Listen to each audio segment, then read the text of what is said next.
Hey everybody, Brett Mix here for the channel Macho Madness. Hit like and subscribe if you like my old wrestling reviews and up-to-date wrestling reviews as well. I'd really appreciate it. Today we have another WrestleMania review to do in the WrestleMania anthology. This is WrestleMania number 24, and this was a huge WrestleMania, not just stadium-wise, but card-wise too, and we'll see that in just a few moments. 74,635 people jam-packed the sold-out Citrus Bowl in Orlando, Florida. In my estimation, it was the best stage since WrestleMania 17. This is just the second outdoor WrestleMania since WrestleMania 9. Several musical artists were responsible for this event. Red Hot Chili Peppers, John Legend's album Live from Philadelphia, Fuel's Leave the Memories Alone, which was played tribute for Ric Flair. During the Divas match, the power went out, and the WWE made up for this error quite well as it came back during the WWE title match. Coach and Cole did SmackDown's commentary. Taz and Styles for ECW, and JR and King for in their tuxedos for Raw as usual. Kim Kardashian, Floyd Mayweather, Snoop Dogg were just a few of the celebrities at the show, capitalizing on that Kardashian fame before she was even that famous, actually. WrestleMania 24 was the first event WrestleMania to be filmed in high definition. It was also the first WWE show and sports-related show released under Blu-ray. Kane won a 24-man interpromotional battle royal by last eliminating Mark Henry during the event, before the event took place. Now we'll get to the actual WrestleMania. The opening contest, JBL versus Finley. I was going to say Fit Finley. Versus Finley with Hornswoggle in a Belfast brawl.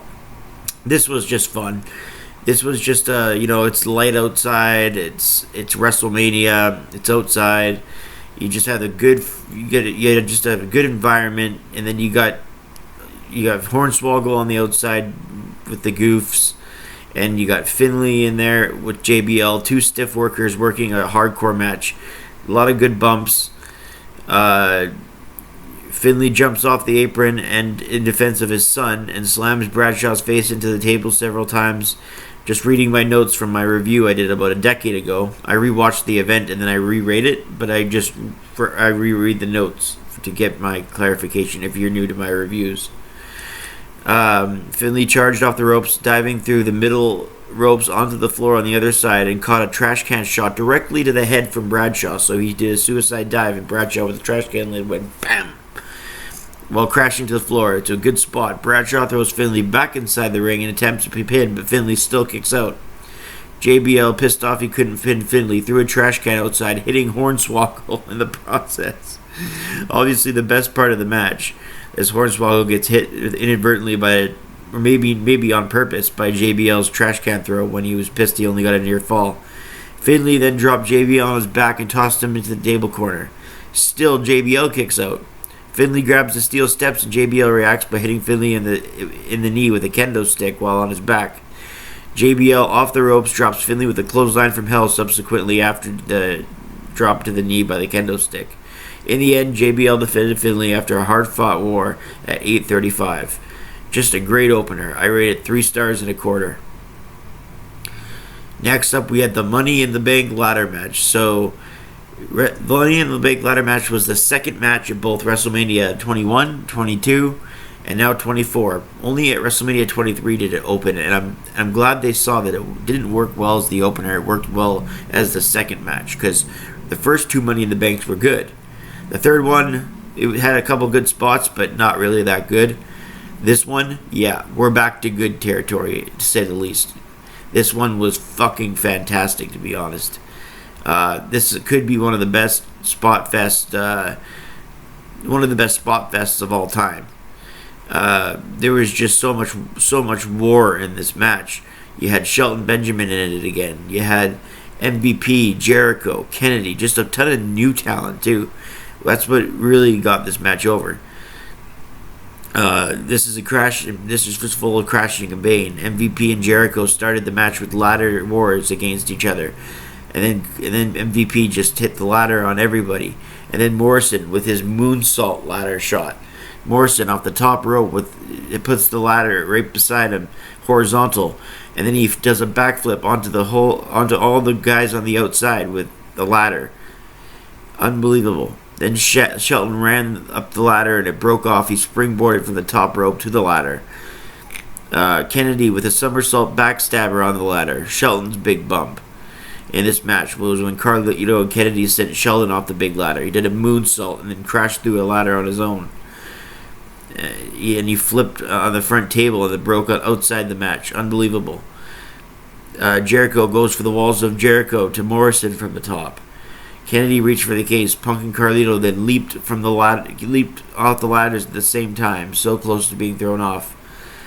Matt Hardy even made a run in and prevented MVP winning with a huge twist for the fate from the top of the ladder to the mat. All four landed diagonal ladders now. Kennedy sent up the ladder Jericho, and Jericho hit a codebreaker off the ladder. CM Punk eventually went to get it, but then Jericho caught him. A big bump off that ladder.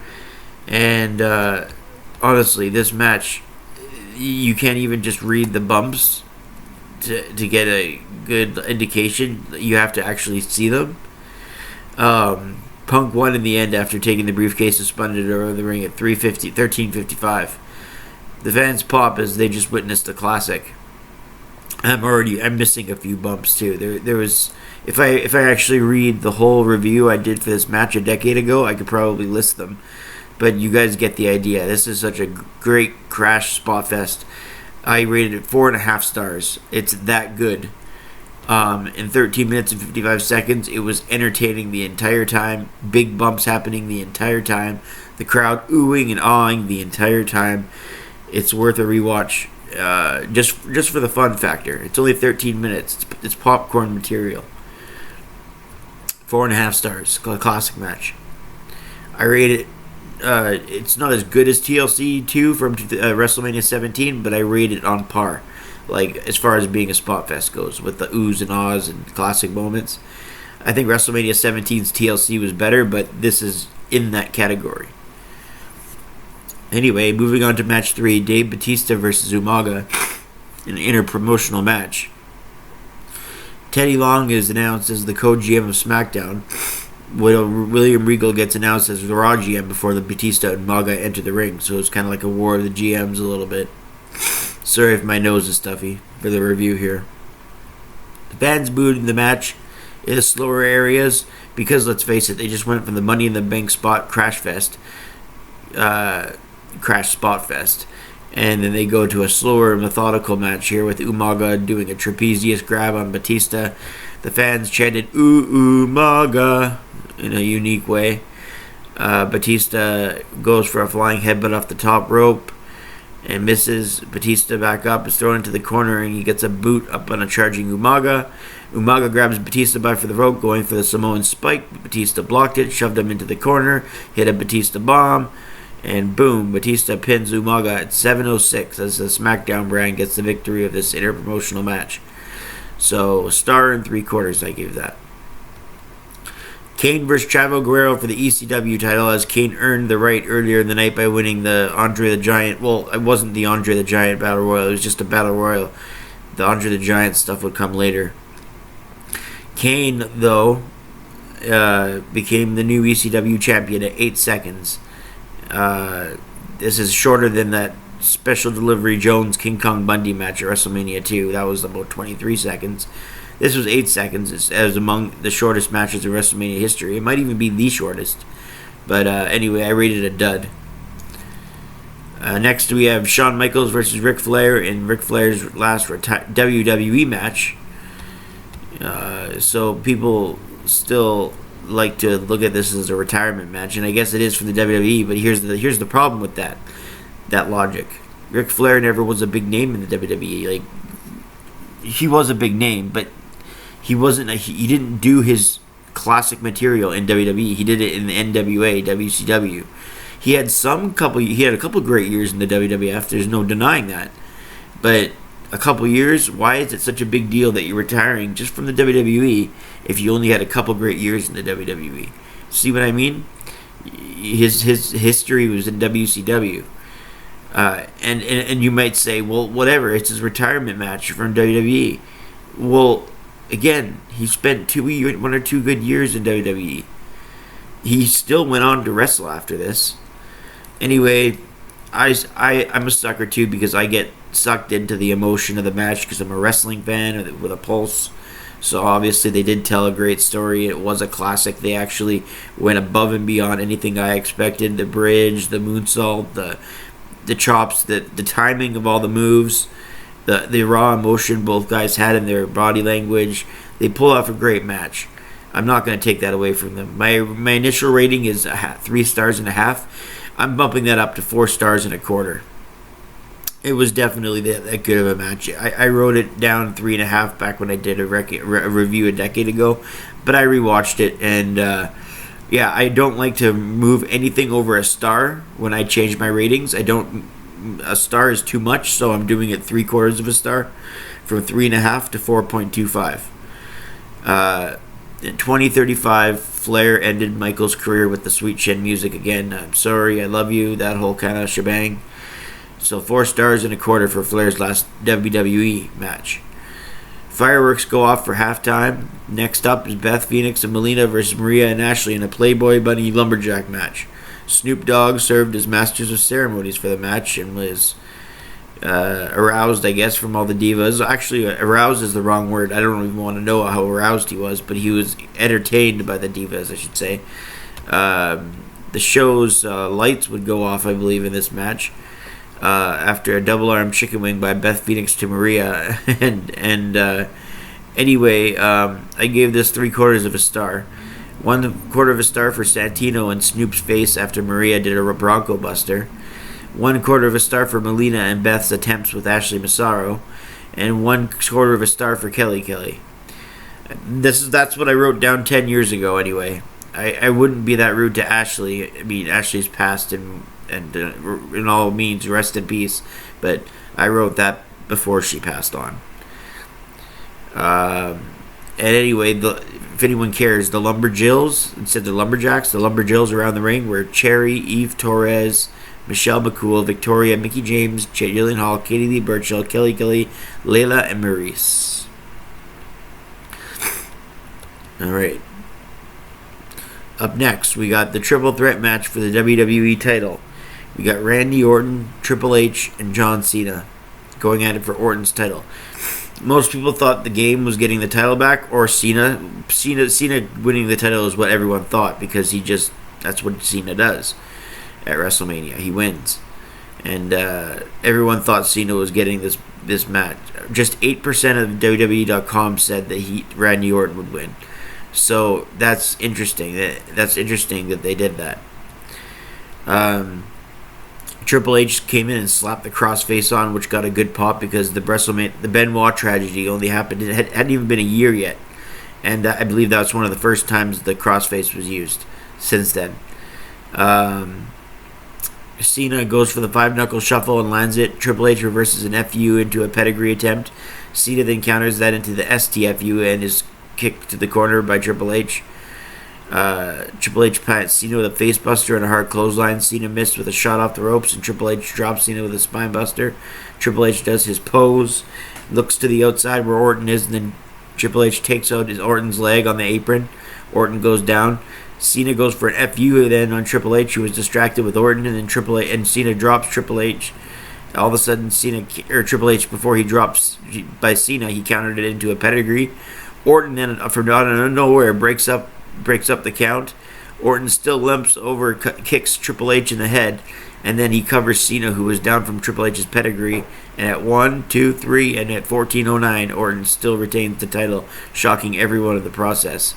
Great match here. I graded it 3 stars and a quarter. Not super great, but passable, and the right person won. I'm actually going to change that rating from 3/4 of a star to 3.5. Not a big change, but just a 0.25 up. It was actually a better match than I had remembered. So 3.5 there. Next, we got Floyd Money Mayweather and Big Show. This was really done well. I'm not going to review this match because it's a boxing match. It's different. Floyd Mayweather takes off his gloves and grabs Nux from one of his boys. Then Mayweather knocks out the Big Show at 11:36. Good stuff. Just as LT turned out to be pretty good, Floyd Mayweather did in 1995. Floyd Mayweather did in 2008. So I give this 2 stars and 3/4. Next, we had the main event between The Undertaker and the champion Edge. Would The Undertaker win the world title for a second straight year at WrestleMania? Would he go 16-0? That's the question. So, Edge delivered a fantastic promo earlier in the night with Todd Grisham, talking about how Hulk Hogan was his hero at WrestleMania 6, but Hulk Hogan lost. So all those people, all those fans of The Undertaker are in the crowd, are gonna see the same result that Edge saw when he was a kid at WrestleMania 6. Good playback to history here. This match was great. Edge isolated the back of The Undertaker a lot in the match. He tried to take away Undertaker's vertical base by targeting the back, and then when that didn't work, he'd grapevine the leg. You do a combination of modified leg locks. I don't believe an Indian Deathlock was used, but a half crab. He tried to just ram down the vertical base of The Undertaker with any kind of move that would isolate him down to the canvas floor, so Edge would again have leverage advantage. There wasn't much amateur chain wrestling here in this one. This was just high impact offense. Taker with his quick strikes, Edge with his counter wrestling, and pretty much defense. He played possum a lot of the match just to try and gain an advantage, but you're trying to beat The Undertaker at WrestleMania. You're doing everything you can do, and that's the story the match told. And Edge hit a couple of desperation spears at the end, and it looked like, hey, maybe that's going to be it. Maybe Taker's streak was in jeopardy, but then he got Edge with the Go-Go Plata. I believe that's what it was called at the time, and he choked him out at nearly a half an hour in length. Actually, I got the time right here. Let's see what the time was. Yeah, it felt like a 10-minute match, but it actually went 23:50. So 23:50, it felt like a 10-minute match. Taker goes 16-0. Undertaker wins the title. The fireworks go off, and I rate this WrestleMania at 8.5 out of 10. It was honestly one of the funnest events I've rewatched, and it's one of the best WrestleManias of all time. Is it a top 5 WrestleMania? Maybe. Is it a top 10 WrestleMania? I think so. I do. There's 39 in history, and I think it's top 10 for sure. I absolutely would put it in the top 10. So yeah, that's the WrestleMania 24 review here on Macho Madness's Macho Wrestling 101. Whatever it says is my name. It says Macho Madness and it says Macho Wrestling 101. Whatever one you hit subscribe, and we'll have some fun on this channel. I'm Brett Mix. That's my opinion. This is WrestleMania 24. We'll see you on the next one. Thanks for watching, and I'm out.